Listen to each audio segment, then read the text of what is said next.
Injil Lukas bab 15 ayat 11 sampai dengan 32. Di dalam Injil Lukas bab 15 ayat 11 sampai 32, saya bacakan apa yang saya sudah siapkan, karena saya tidak akan melihat semuanya. Saya hanya melihat di ayat 14 sampai 24. Setelah dihabiskannya semuanya, artinya anak bungsu itu setelah meminta harta dari ayahnya, lalu dihabiskan semuanya, timbullah bencana kelaparan di dalam negeri itu. Dan ia pun mulai melarat. Lalu ia pergi, bekerja pada seorang majikan di negeri itu. Orang itu menyuruhnya ke ladang untuk menjaga babinya. Lalu ia ingin mengisi perutnya dengan ampas yang menjadi makanan babi itu, tetapi tidak seorang pun yang memberikan kepadanya. Lalu ia menyadari keadaannya. Katanya, betapa banyaknya orang upahan Bapakku yang berlimpah-limpah makanannya. Tetapi aku di sini mati kelaparan. Aku akan bangkit dan pergi kepada Bapakku dan berkata kepadanya, Bapa, aku telah berdosa terhadap surga dan terhadap Bapa. Aku tidak layak lagi disebutkan anak Bapa. Jadikanlah aku sebagai salah seorang upahan Bapa. Maka bangkitlah ia dan pergi kepada bapaknya. Ketika ia masih jauh, ayahnya telah melihatnya. Lalu tergeraklah hatinya oleh belas kasihan. Ayahnya itu berlari mendapatkan dia, lalu merangkul dan mencium dia. Kata anak itu kepadanya, Bapa, aku telah berdosa terhadap surga dan terhadap Bapa. Aku tidak layak lagi disebut anak Bapa. Tetapi ayah itu berkata kepada hamba-hambanya, lekas, bawa kemari jubah yang terbaik. Pakaikanlah itu kepadanya. Kenakan cincin pada jarinya dan sepatu pada kakinya. Ambillah anak lembu tambun, sembelilah dia dan marilah kita makan dan bersuka cita. Sebab anakku ini telah mati dan menjadi hidup kembali. Ia telah hilang dan didapat kembali. Maka mulailah mereka bersukaria. Demikianlah Injil Tuhan. Terpujilah Kristus. Teman-teman yang terkasih, mari kita lihat bahwa apa yang terjadi dengan anak muda ini. Pertama, bahwa dia melakukan sesuatu yang amat sangat menyakiti ayahnya. Dia merasa bahwa apa yang menjadi pilihan hidupnya itu adalah yang paling benar. Biasa toh, clash itu perkelahian, bentrok, terjadinya karena apa? Karena merasa paling benar. Anak muda ini sama, dia merasa paling benar. Lalu akhirnya dia lari dari rumah. Dan apa yang dia dapatkan? Sementara dia bisa foya-foya. Sementara mungkin apa yang dia cari dia dapatkan. Tapi akhirnya dia menghadapi situasi yang hancur. Dia lapar. Lapar itu kan kebutuhan yang sangat primer dalam hidup manusia. Jadi kalau lapar sudah dipenuhi, sandang, pangan, papan sudah dipenuhi, baru sosial, baru hubungan sosial harus dipenuhi. Tapi kalau lapar ini tidak ada, dia tidak butuh teman, selama teman itu tidak memberikan makanan gitu. Jadi hal yang primer dia tidak dapatkan. Maka saya tertarik melihat apa? Bahwa kita belajar dari anak bungsu ini, orang akan berani bertobat seperti anak bungsu. Pertama-tama harus sadar bahwa saya salah. Sadar bahwa saya menderita. Jadi pertobatan pertama-tama hanya dimungkinkan kalau orang itu mau sadar. Saya nggak beres, saya nggak benar. Contoh, hal yang menarik. Saya 25 tahun di rumah retret. Dalam pelayanan rumah retret. Lalu suatu saat ada semacam evaluasi dari anak-anak. Mereka kan membuat evaluasi setelah retret. Dia mengatakan, Pastor Eko emosional. Pastor Eko orangnya tidak enak, galak. Lalu kok aneh ya? Saya bisa main dengan apa? Dengan orang-orang, saya bisa bercanda. Kenapa kok anak sampai seperti ini? Lalu akhirnya saya coba refleksi, oh betul. Saya kemarin tidak bisa toleran dengan anak yang ngobrol, dengan anak yang katakanlah bercanda sedikit. Kok saya tidak toleran? Lalu saya tarik lagi ke belakang. Kenapa? Oh, rupanya saya burn out. Terlalu banyak kerja, ngasih retret, sampai lupa. Saya punya waktu untuk berdoa. Sampai lupa saya mengisi hati saya dengan Tuhan. Maka akhirnya apa? Saya sadar. Saya jauh dari Tuhan. Maka pada saat saya jauh dari Tuhan, saya menjadi orang yang sangat emosional. Sangat tidak toleran dengan kelemahan orang lain. Jadi pertama, teman-teman, kita harus sadar sebelum bertobat. Baru yang kedua adalah apa? Setelah kita sadar, seperti anak bungsu, saya harus berani kembali. Berani kembali. Kemana? Ya tentunya ke jalan yang benar.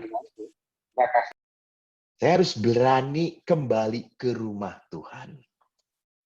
Saya harus berani kembali ke rumah Bapa. Dan tentunya pertobatan ini bukan hanya selesai dengan kata, maaf, sorry ya gue telat. Maaf ya, saya tadi sibuk. Maaf, saya lupa nelpon kamu. Not enough. Say sorry is always not enough.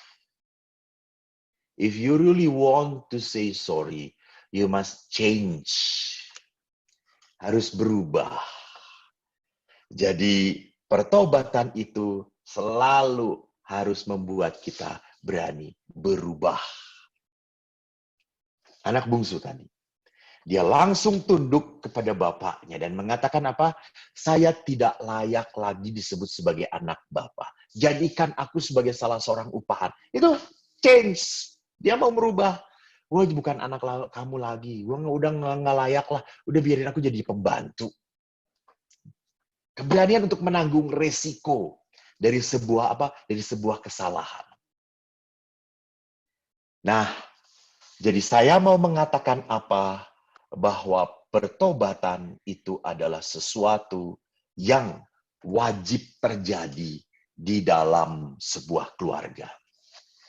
Kalau sebuah keluarga itu mau dipulihkan, mau kuat, mau bertahan, maka keluarga itu harus dibangun dari apa? Dari keberanian untuk minta maaf dan dari kerelaan untuk berani memberi maaf.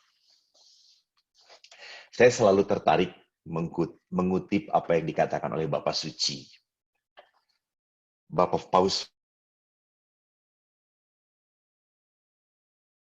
bulan September tanggal 28 ada pertemuan keluarga sedunia. Beliau mengatakan tidak ada keluarga yang sempurna.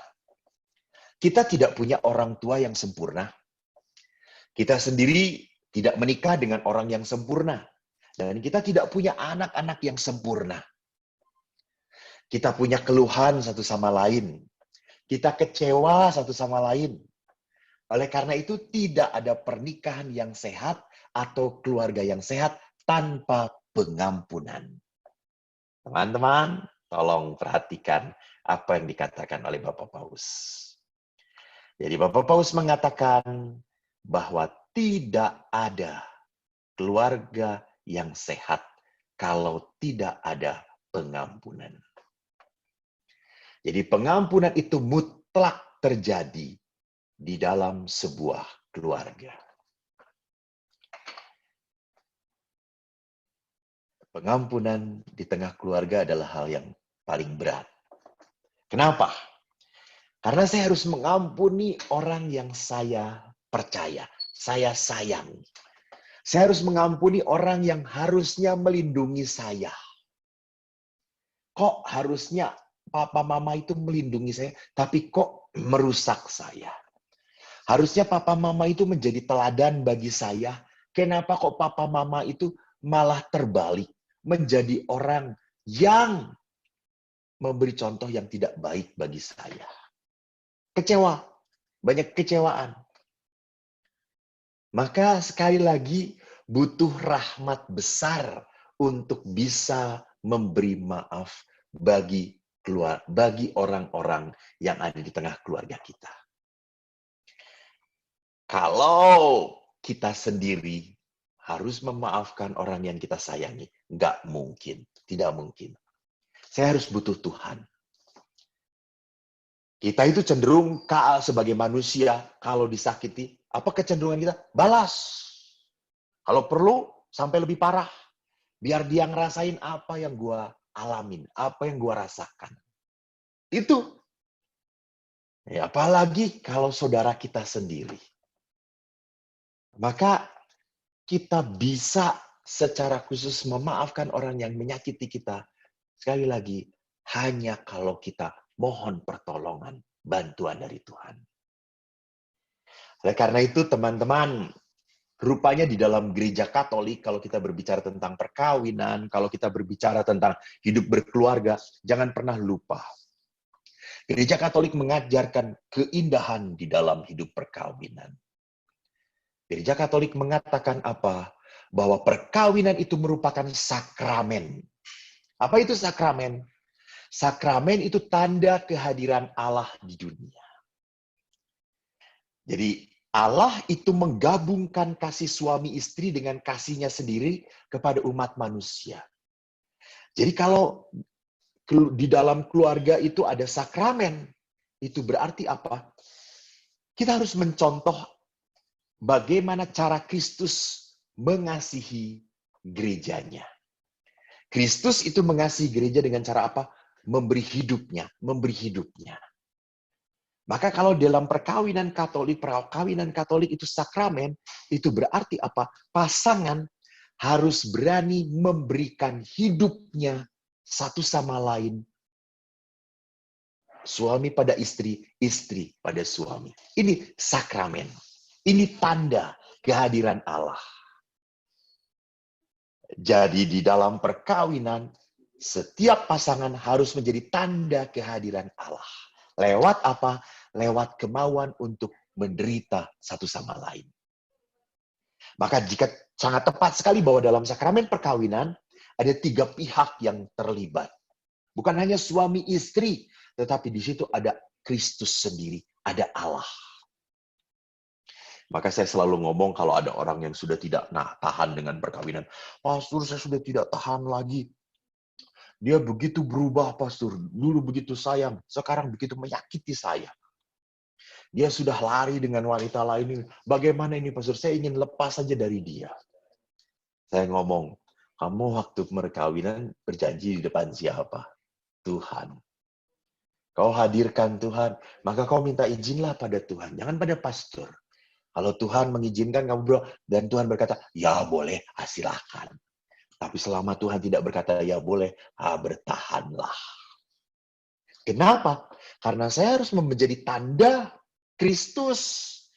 Di mana Kristus itu kadang-kadang cintanya ditolak. Nah, dalam perkawinan pun demikian. Memang menyakitkan. Ya betul.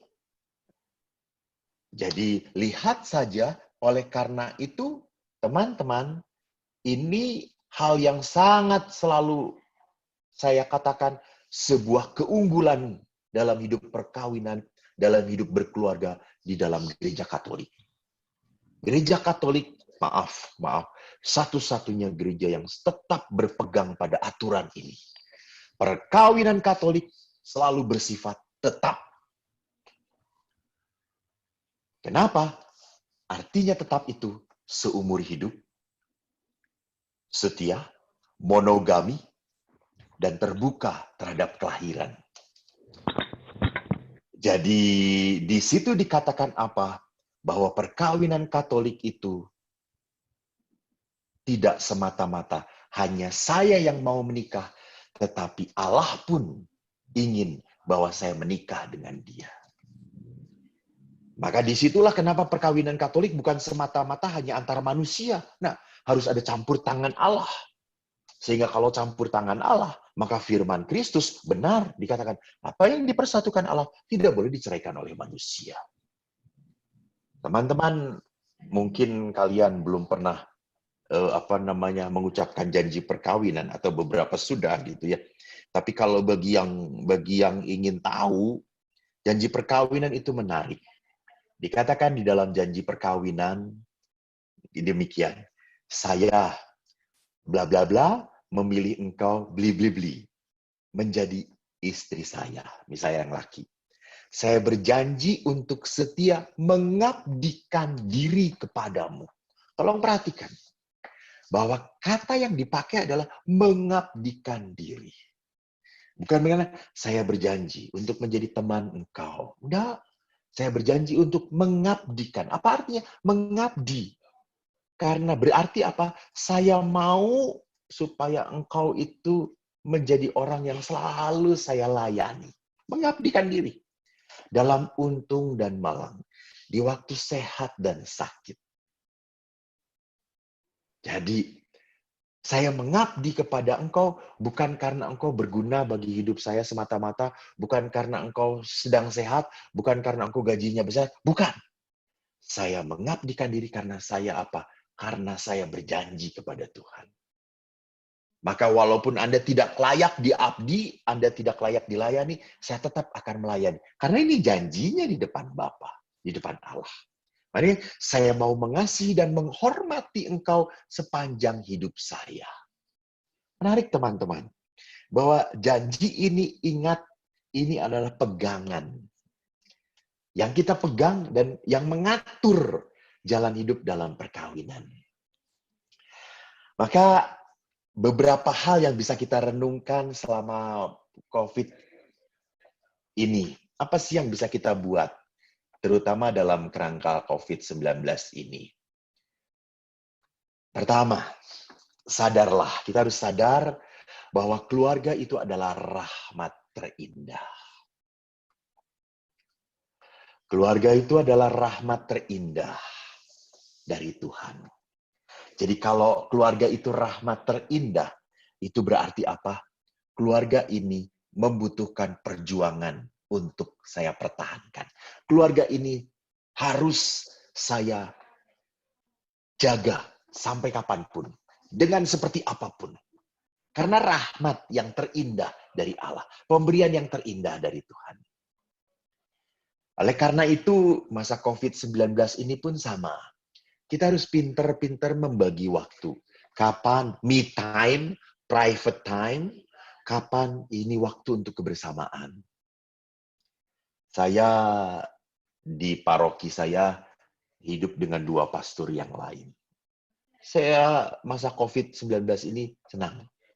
Di mana kita pada saat me time, ya kita ke kamar masing-masing. Kita ada yang membuat tugas, buat khotbah, buat renungan, dan seterusnya.